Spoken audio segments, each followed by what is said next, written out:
কর বইসা থাক, স্যার আইলে কিন্তু তোকে খবর করে দিব।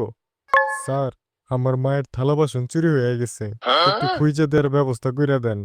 স্যার আমার প্যান্টের বেল্ট চুরি হয়ে গেছে। স্যার কি আমাকে কথা শুনে? স্যার দেখি পিছে ঘুরে আছে। স্যার কি শুনতে পাচ্ছেন? হায় হায় কি করেন স্যার? শুনতেছে তো স্যার, পিছনে ঘুইরা গুরুত্ব দিয়ে কথা শুনতেছে। এবার কাজ হইয়াই যাইব।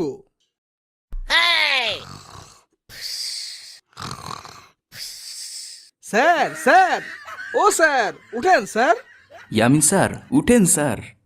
কি হইছে? তোমার জ্বালায় ঘুমাইতেও পারি না। স্যার, নতুন কেসগুলোর সমাধান বের করতে হইব তো। স্যার, আপনি কেস সমাধান করলে তো আমরাও কিছু পাই। সুন্দর একটা স্বপ্ন দেখতেছিলাম। ধুর। ইয়ামিন স্যার, এই নেন আপনার প্রিয় জুস। গুড মিস্টার ফয়সাল, তুমি ভালো কাজ করতেছো। জি স্যার, সব আপনার দয়া। আজকে কি কি কেস আসছে? স্যার, একজনের মায়ের থালা বাসন আরেকজনের বেল চুরি হয়ে গেছে। কি? আমি এখন প্লেট পাটি খুঁজবো? ধুরো, ভালো কোনো কেসই আসে না। পুলিশ সাহেব, পুলিশ সাহেব। কি হয়েছে ম্যাডাম? মিস্টার কুদ্দুস, ওয়েট, আমি দেখতেছি। ম্যাডাম, আপনার কি হয়েছে? জলদি বলেন। স্যার, আমার অনেক বড় সর্বনাশ হয়ে গেছে। আমার যে সবকিছু চুরি কইরা নিয়ে গেছে।